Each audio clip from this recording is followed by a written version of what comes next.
Bonjour et bienvenue sur les vitamines du royaume pour cette capsule assez extraordinaire, le Saint-Esprit et le vent. Oui, c'est un titre un peu particulier, mais aujourd'hui je suis sorti et il y avait beaucoup de vent à l'extérieur. Alors voici le message du jour, le Saint-Esprit et le vent, car les deux ont beaucoup de points en commun.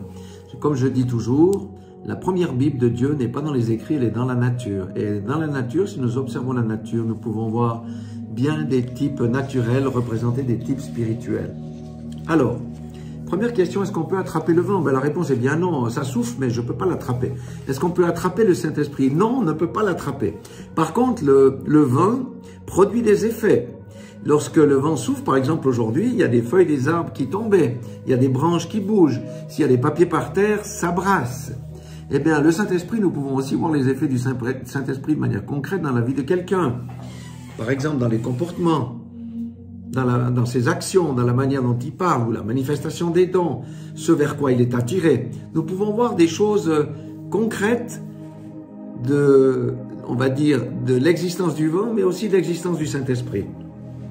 Le vent peut nous envelopper, bien entendu, mais le Saint-Esprit peut nous saisir aussi. Il y a tellement eu d'exemples dans la Bible où il est dit il fut saisi par le Saint-Esprit, etc. Encore un élément commun. Maintenant, où j'ai marché, il y a ce qu'on appelle une place d'atterrissage pour les parapentes. Vous savez, ces voiles, les gens partent de la montagne et atterrissent. Et pour faire un bon atterrissage, il faut connaître la direction du vent.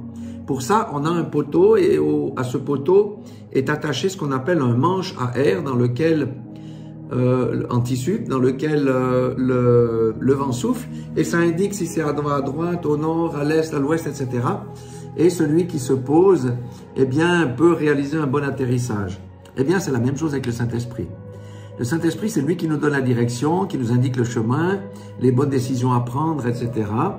Lorsqu'on est à l'écoute du Saint-Esprit, bien entendu. Une autre chose que j'ai vue aujourd'hui, j'ai trouvé extraordinaire, et j'ai tout de suite fait la relation avec le Saint-Esprit, c'est les oiseaux. Quand il y a un vent fort, les oiseaux s'amusent, hein, ils sont propulsés, ils vont à une vitesse incroyable. Mais c'est la même chose. Lorsqu'on est avec le Saint-Esprit nous propulse, il nous fait aller plus vite, il nous fait aller plus loin. Au contraire, s'il n'y a pas de vent, c'est le calme plat. Sur le lac, par exemple, s'il y a le lac Léman à côté de chez nous, eh bien, s'il y a le calme plat, c'est-à-dire pas de vent, ceux qui ont des bateaux à voile n'avancent plus. Eh bien, c'est la même chose. Quelqu'un qui est en panne de Saint-Esprit, spirituellement, il s'arrête au milieu de nulle part, il ne peut plus avancer. Et même, je dirais, lorsque des fois il y a le vent contraire, par exemple, si vous faites du vélo ou de la voile, eh bien, c'est difficile d'avancer. Ça freine. Et souvent, qu'est-ce qu'on fait quand on a le vent contraire qui vient en face? Même dans la course à pied, ben, on essaye de trouver un abri ou de changer de chemin. Eh bien, c'est la même chose que fait le Saint-Esprit avec nous quand il ne veut pas qu'on aille dans certains endroits. Il l'a fait avec Paul. Il a interdit à Paul, il a découragé Paul plutôt d'aller en Asie, d'aller en Mysie pour qu'il aille dans un autre endroit. Et c'est la même chose. Lorsque le Saint-Esprit souffle contre nous pour nous empêcher d'avancer, ça veut dire qu'il y a un danger ici, il y a un danger là où il nous veut ailleurs. En cas de canicule, comme on a eu cette année, par exemple, qu'est-ce qui peut nous rafraîchir? Ben, c'est le vent. Le vent peut nous donner une sensation de fraîcheur ou en tous les cas nous aider à supporter une canicule insupportable. C'est la même chose avec le Saint-Esprit lorsque nous sommes dans les épreuves. La canicule n'est rien d'autre que l'épreuve. Qui c'est qui nous aide? Qui c'est qui nous soutient dans l'épreuve? C'est bien le Saint-Esprit. Encore un élément ici que j'aimerais dire, c'est le vent sculpte le paysage. Le vent sculpte les rochers. Le vent sculpte le sable. Il forme des dunes. Il accomplit une œuvre, le vent. Donc, et c'est la même chose avec le Saint-Esprit. Le Saint-Esprit nous sculpte. Le Saint-Esprit nous modèle à l'image de Christ.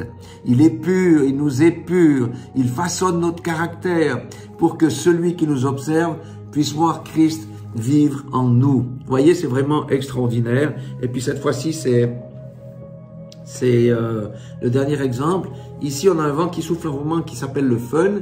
Et quand ce vent cesse, c'est la pluie qui vient. Donc, ça veut dire quoi? La pluie, c'est une bénédiction pour la terre. Eh bien, c'est la même chose. Celui qui suit le Saint-Esprit, qui obéit à la voix du Saint-Esprit, la bénédiction n'est pas loin. Et la bénédiction ultime, c'est quoi? C'est d'être enlevé ou simplement d'avoir part à la première résurrection si nous devons partir avant. Vous voyez, l'obéissance au Saint-Esprit, tout ça avec la foi nous amène à la vie éternelle. Alors, j'aimerais terminer avec une parole dans 2 Corinthiens 13, de parole vivante, où il est dit ceci, que le Seigneur Jésus-Christ vous accorde sa grâce, oui, on en a besoin, que Dieu vous témoigne son amour et que le Saint-Esprit vous accorde la communion avec lui et vous conduise. Et aujourd'hui, je cherchais le Saint-Esprit. Je dis, Saint-Esprit de Dieu, je veux aller plus loin comme l'oiseau. Je veux que tu souffles sur moi, que tu me saisisses. Et je prie pour chacun d'entre nous qui a ce désir d'obéir au Saint-Esprit, que le Saint-Esprit nous accorde sa communion avec lui et qu'il nous conduise et que nous soyons prompts à écouter sa voix. Voilà, soyez tous bénis dans le nom puissant de Jésus-Christ de Nazareth.